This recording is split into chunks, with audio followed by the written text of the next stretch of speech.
নমস্কাৰ মোৰ নাম অঞ্শুমান গগৈ আৰু আপোনালোকে চাই আছে কম্পিটিশন কেয়াৰ দুমাহত APSC প্ৰিলিমছ কেনেকৈ ক্লিয়াৰ কৰিব ভুৰুকাত হাতী কেনেকৈ ভৰাব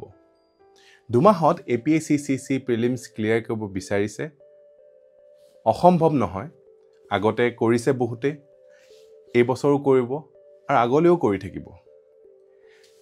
ফাৰ্স্ট থিং ফাৰ্স্ট আপুনি বিলিভ কৰিব লাগিব যে দুমাহত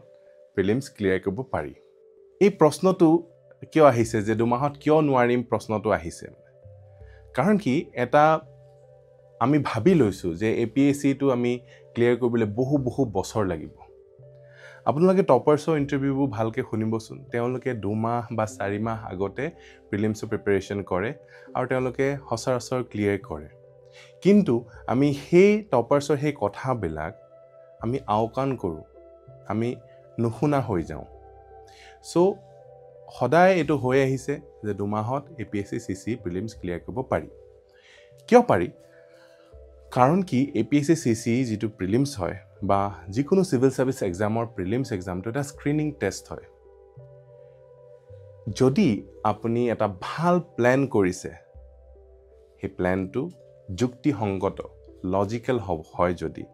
আপুনি ডেফিনেটলি ক্লিয়াৰ কৰিব পাৰিব APSC যেটো মেইন এক্সাম হয় হেতু মেইনছ হয় আৰু তাৰ নামে মেইনছ হয় স্ক্ৰিনিং টেষ্টটো কিয় স্ক্ৰিনিং টেষ্টটো এটো কাৰণে যাতে এক্সামত গৈ পিনে অদৰকাৰী মানুহৰ আনসাৰ যাতে চাই থাকিব নালাগে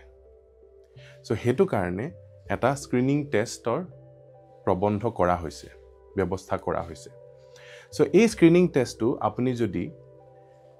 ভালকে প্ল্যান কৰে স্ট্ৰ্যাটেজিক্যালি প্ল্যান কৰে তেতিয়া হলে দুমাহত ক্লিয়াৰ কৰিব পাৰিব সো দুমাহত প্ল্যান কৰিবলৈ আমি কথা পাতিলো তাৰ মানে দুমাহত ক্লিয়াৰ কৰিবলৈ আমাৰ প্ৰথমতে লাগিব এটা প্ল্যান সেই প্ল্যানটো আমি কেনেকৈ বনাম আমি প্ল্যানটো বনাম ইনফৰমেশনৰ আধাৰত আমি প্ৰিভিয়াস ইয়াৰ কোৱেশ্চনছবোৰ আমি চাম এনালাইজ কৰিম আৰু চাম যে কেনেকুৱা ধৰণৰ প্ৰশ্নবোৰ আহিছে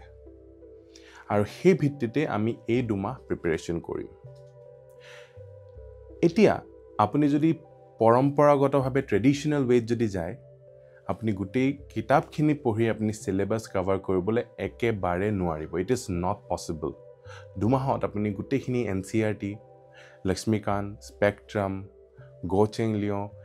বা অসম পাৰ্টটো কেনেকৈ কভাৰ কৰিব ইট ইজ নট পসিবল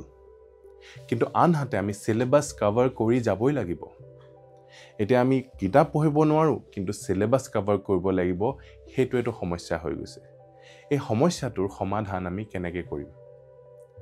এই সমস্যাটোৰ সমাধান আমি আপোনাৰ যুক্তিৰে কৰিম সেই যুক্তিটো হৈছে সেই লজিকটো হৈছে যে সিলেবাসত যিবিলাক টপিকস আছে সেই টপিকস বিলাকৰ ওপৰতেটো সুধিব প্ৰিলিমছত এতিয়া আমাৰ এই সিলেবাসটো APSC কাৰণে জি UPSC কাৰণেও হি বিহাৰ পাব্লিক সাৰ্ভিস কমিশনৰ কাৰণে বা ৰাজস্থান এডমিনিষ্ট্ৰেটিভ সাৰ্ভিস কমিশনৰ কাৰণে অন্য যিকোনো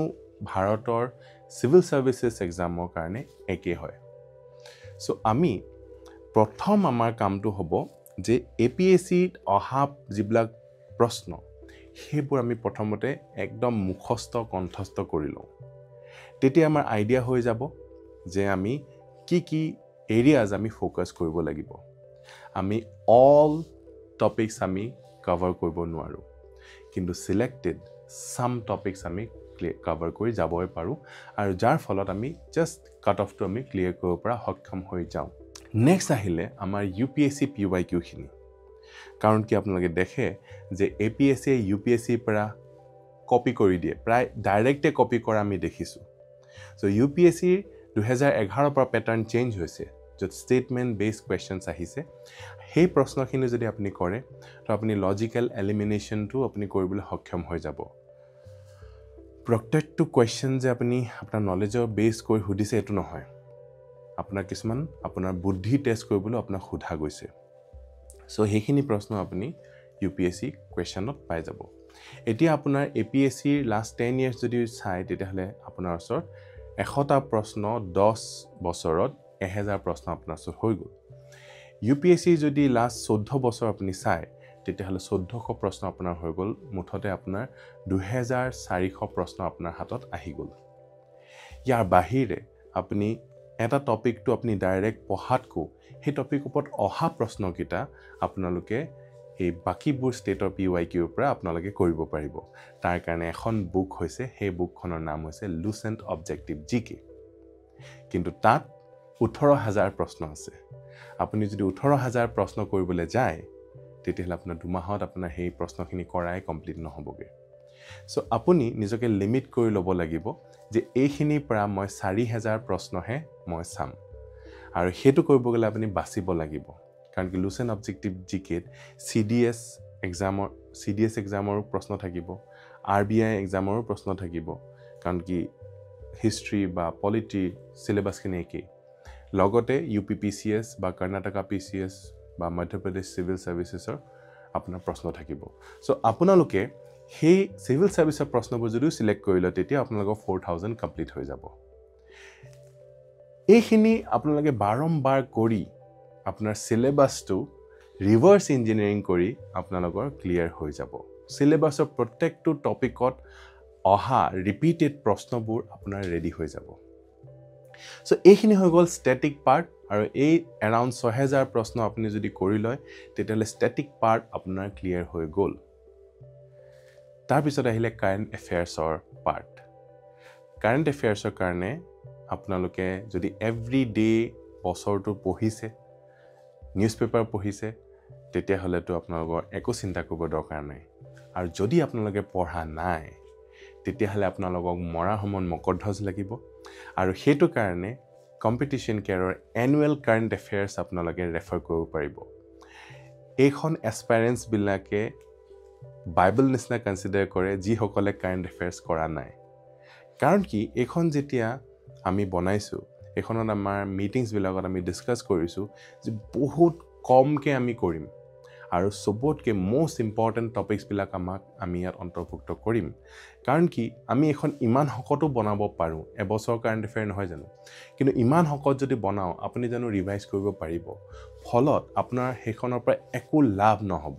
আমি লাষ্টত ক্লেম কৰি কি লাভ যে আমিতো আপোনাৰ এনসাইক্লোপিডিয়া এখন দি দিছিলো আপুনিহে নপঢ়িলে সেই কাৰণে আমাৰ যিখন কাৰেণ্ট এফেয়াৰ বহুত প্ৰিসাইজ কনসাইজ আমি উলিয়াও যেতিয়া আপুনি হেখিনি 5-6 দিনতে আপুনি গোটেই বছৰৰ কাৰেণ্ট এফেয়াৰখিনি আপুনি মোস্ট ইম্পৰ্টেন্ট কাৰেণ্ট এফেয়াৰখিনি আপুনি আয়ত্ত কৰিব পাৰিব সো হেখিনি আপোনাৰ কাৰেণ্ট এফেয়াৰ প্ৰিপাৰেচনটো 5 ডেজত আপোনাৰ কভাৰ হৈ যাব হেখিনিকে আৰু ৰিভাইজ কৰক আমি এমাহ মানৰ আগত এখন ৰিলিজ কৰিম যাতে ইয়াৰৰ গোটেইখিনি কাৰেণ্ট এফেয়াৰ্স আমি ক্যাপচাৰ কৰিব পাৰো সো হেখন হলে আৰু প্লাস আপোনাৰ ষ্টেটিক খিনি হলে আৰু থাৰ্ড কামটো হৈছে আপুনি প্ৰেক্টিস কৰিব লাগিব ফুল লেংথ পেপাৰ